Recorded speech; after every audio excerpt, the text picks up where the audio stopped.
थे कि आज कौन कौन सी खबरें छाई हुई हैं। मौसम से भी राहत नहीं मिलने वाली, वहीं कोरोना को लेकर जो तैयारियां होनी चाहिए थी, तीसरी लहर के मद्देनज़र दावे भले ही किए गए लेकिन तैयारियां वैसी नहीं हैं। चलिए आगे बढ़ते हैं और बात करते हैं छत्तीसगढ़ के कोरोना अपडेट की। तो कोरोना की रफ्तार छत्तीसगढ़ में अभी भी जारी है और बीते 24 घंटे में छत्तीसगढ़ में 3,783 कोरोना के संक्रमित पाए गए हैं। बीते 24 घंटे की अगर बात की जाए तो मरीजों की मौत का आंकड़ा जो है वो लगातार बना हुआ है और 15 मरीजों की मौत तो फिर से बीते 24 घंटे में दर्ज हुई है, जिसको लेकर मुख्यमंत्री भी चिंता जता चुके हैं कि ये मौतें क्यों हो रही हैं। इसको लेकर उन्होंने नाराजगी भी जताई थी और व्यवस्थाओं को फिर से उन्होंने मॉनिटर करने के निर्देश दिए थे। बीते 24 घंटे की अगर बात की जाए तो 4,776 मरीज जो हैं वो डिस्चार्ज भी कर दिए गए और सबसे ज्यादा मरीजों के मिलने का आंकड़ा जो है अभी भी रायपुर से आ रहा है। 623 मरीज पाए गए पॉजिटिव। दुर्ग में 497 यानी कि दूसरे नंबर पर दुर्ग है। धमतरी में 271, कोंडागांव में 253, बिलासपुर में 241, राजनांदगांव में 181, कांकेर में 169, जांजगीर चांपा में 144, बस्तर में भी 135 मरीज सामने आए हैं। इसके अलावा जशपुर और कोरबा में 130 के आसपास मरीज सामने आए। एक्टिव मरीजों की संख्या बढ़ते हुए अब 25,115 पूरे प्रदेश में हो चुकी है।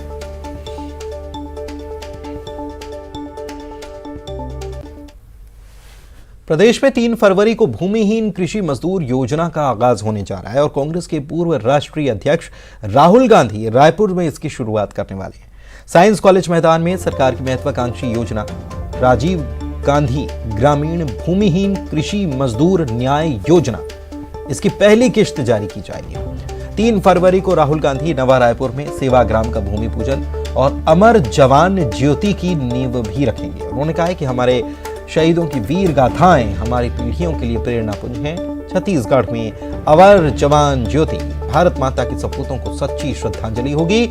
देश में कहीं भी पुलिस, सेना, सशस्त्र बल के छत्तीसगढ़ के वीरों और छत्तीसगढ़ में शहादत देने वाले देश भर के रणबांकुरों के सम्मान में छत्तीसगढ़ अमर जवान ज्योति जलती रहेगी। सीएम भूपेश बघेल की तरफ से बड़ी घोषणा की गई। उन्होंने शहीदों के सम्मान में छत्तीसगढ़ अमर जवान ज्योति रायपुर में प्रज्वलित होगी, इसको लेकर ट्वीट भी किया।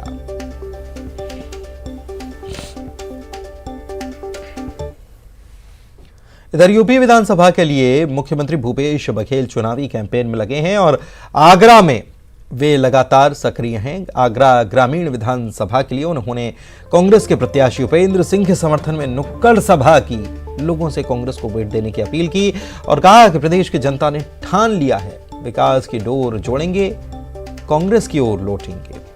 आगरा ग्रामीण विधानसभा में डोर टू डोर जनसंपर्क कर उन्होंने समर्थन मांगा।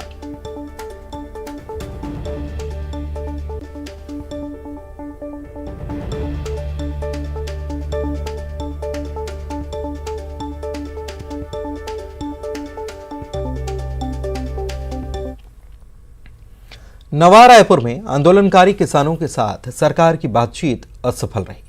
मंत्री रविंद्र चौबे, मोहम्मद अकबर और शिव डहरिया के साथ किसान नेताओं की बैठक 3 घंटे तक चली। इसके बाद किसान नेताओं ने कहा कि मांगे पूरी होने तक उनका आंदोलन जारी रखेंगे वे। हालांकि कृषि मंत्री रविंद्र चौबे ने कहा कि किसान नेताओं के साथ सभी बिंदुओं पर चर्चा हुई है और उनका यह दावा है कि यह चर्चा सकारात्मक रही है। किसानों को पट्टा देने, मुआवजे के अंतर को लेकर विस्तार से बातचीत हुई है और सरकार इस पर जल्द फैसला करेगी। उधर सरकार के आश्वासन से किसान संतुष्ट तो दिखे, लेकिन उनका यह भी कहना है कि मांगे पूरी होने तक आंदोलन तो जारी रहेगा।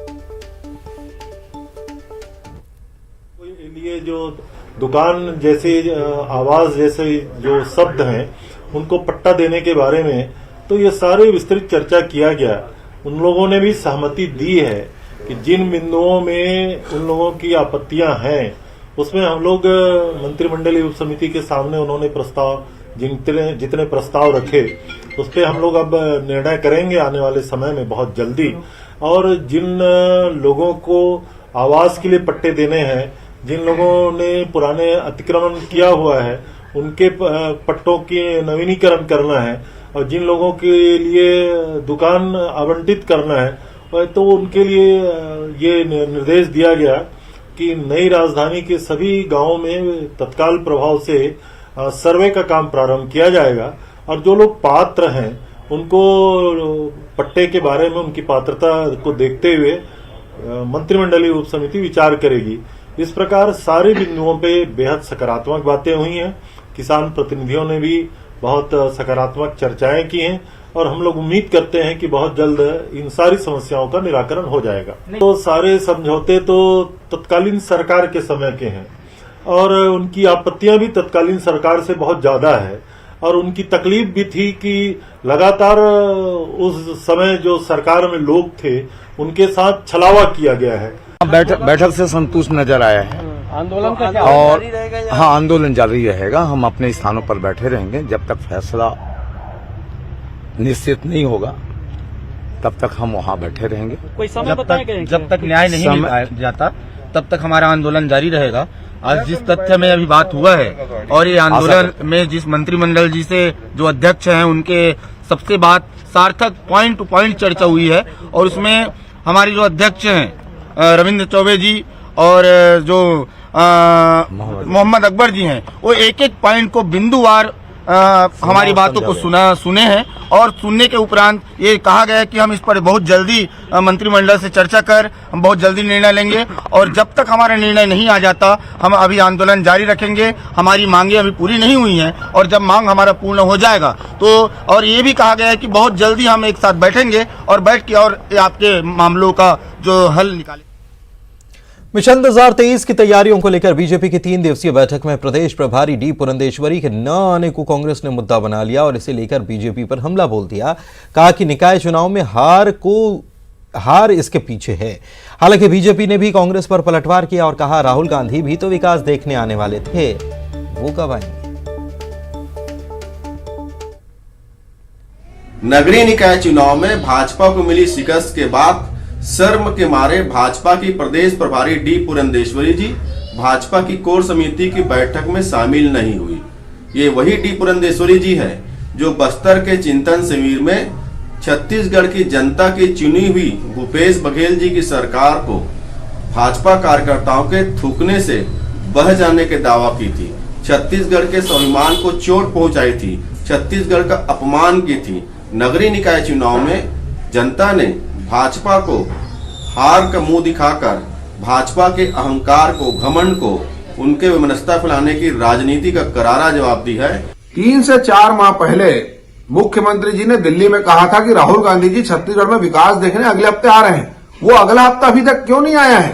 क्यों राहुल गांधी जी छत्तीसगढ़ नहीं आना चाहते हैं? इस बात का जवाब कांग्रेस पार्टी के नेता क्यों नहीं दे रहे हैं? और भारतीय जनता पार्टी के संगठन की इतनी उनको चिंता क्यों हो रही है? डी पुरंदेश्वरी जी भारतीय जनता पार्टी की राष्ट्रीय महासचिव है। छत्तीसगढ़ राज्य के अलावा अन्य राज्यों की भी उन पर जिम्मेदारी है। उत्तर प्रदेश में चुनाव अपने चरम पे है। प्रथम चरण का चुनाव बहुत ही नजदीक आ पहुंचा है। ऐसे में संगठन ने उनको बड़ी जिम्मेदारी दी है जिसके कारण वो छत्तीसगढ़ नहीं आ पाई है। सूचना के अधिकार को लेकर हाईकोर्ट ने सख्ती दिखाई। सूचना का अधिकार गलत या देर से जानकारी देने वाले अधिकारियों पर कार्रवाई की छूट दे दी गई है। हाईकोर्ट ने धारा 20 के अंतर्गत दोषी जन सूचना अधिकारियों के खिलाफ कार्रवाई के निर्देश भी दिए हैं। साल भर दर दर भटके व्याख्याता शिक्षक की हाईकोर्ट ने हिंदी में तर्क को सुना। पिटिशनर इन पर्सन व्याख्याता ने हाईकोर्ट में बिना वकील खुद पैरवी की और सुनवाई के दौरान बताया कि प्रदेश में बाबूगिरी और अफसरशाही हावी है।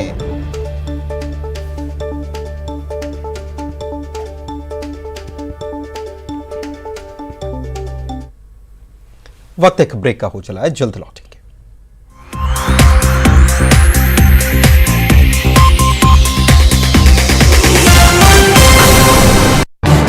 इस न्यूज हेडलाइंस के प्रायोजक पेट सफा आयुर्वेदिक जून।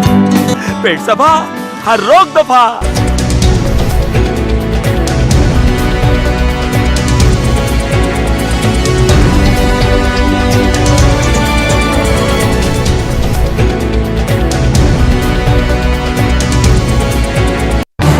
इस न्यूज हेडलाइंस के प्रायोजक पेट सफा आयुर्वेदिक जून।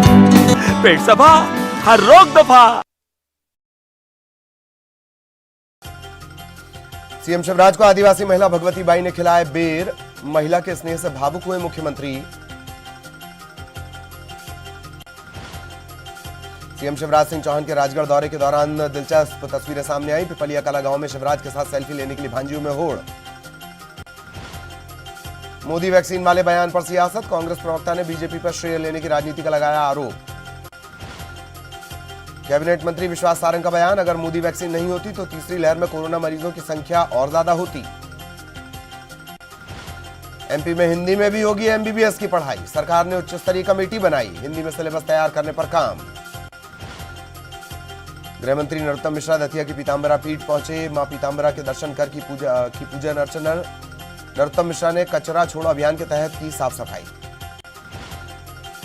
केंद्रीय कृषि मंत्री नरेंद्र सिंह तोमर ने श्योपुर में मंजूरी बांध परियोजना स्थल का लिया जायजा। 5 राज्यों के विधानसभा चुनाव में बीजेपी की जीत का दावा। ग्वालियर में मार्च में शुरू होगा प्रदेश का पहला ड्रोन स्कूल। ग्वालियर के MITS कॉलेज में नेशनल फ्लाइंग एकेडमी शुरू करेगी ड्रोन स्कूल। इंदिरा गांधी राष्ट्रीय उड़ान एकेडमी और MITS के बीच MOU। रीवा में मऊगंज ओवर ब्रिज पर बम की खबर से हड़कंप। मौके पर पहुंचा बम स्क्वाड और पुलिस का अमला। भिंड में सिंध नदी में पलटी नाव, 10 लोगों को बचाया गया, 2 की तलाश जारी। भोपाल में युवक ने की आत्महत्या, पिता की रिवॉल्वर से खुद को मारी गोली। युवक ने हाल ही में खोला था ई-बाइक शोरूम। ग्वालियर के वन स्टॉप सेंटर में 11 साल की बच्ची से रेप, करीबी रिश्तेदार लंबे वक्त तक करता रहा गलत काम, जांच जारी। जबलपुर में युवक के मर्डर से सनसनी, रामनगर पार्क में युवक की बेरहमी से हत्या, रांझी थाना इलाके की घटना। मुरैना में नकली दूध के गोरख धंधे पर शिकंजा। 200 किलो सपरेटा दूध, 1 tin refined oil, detergent powder जब्त, 40 किलो पनीर भी बरामद। शिवपुरी में विवाहिता ने पति पर मारपीट और अप्राकृतिक काम करने का लगाया गंभीर आरोप। महिला की हालत गंभीर, इलाज जारी। देवास में कोरोना के 72 नए मामले आए सामने। एक्टिव मरीजों की संख्या 620, 55 स्वस्थ हुए। सतना में रफ्तार का कहर, कार ने पुलिस गाड़ी को मारी टक्कर, 5 पुलिस वाले घायल। एमपी में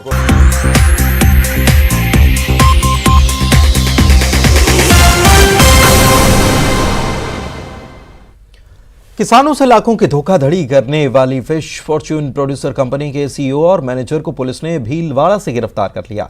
इन लोगों ने दुर्ग जिले के 47 किसानों से धोखाधड़ी की थी। पुलिस ने आरोपियों को भीलवाड़ा जेल से गिरफ्तार किया। आरोपियों ने दुर्ग, बालोद और बिलासपुर जिले के किसानों को फिश फार्मिंग का झांसा देकर शिकार बनाया था और लाखों रुपए ऐंठ कर फरार हो गए थे।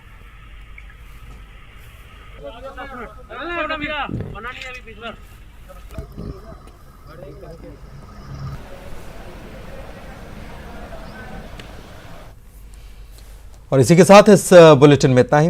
नमस्कार।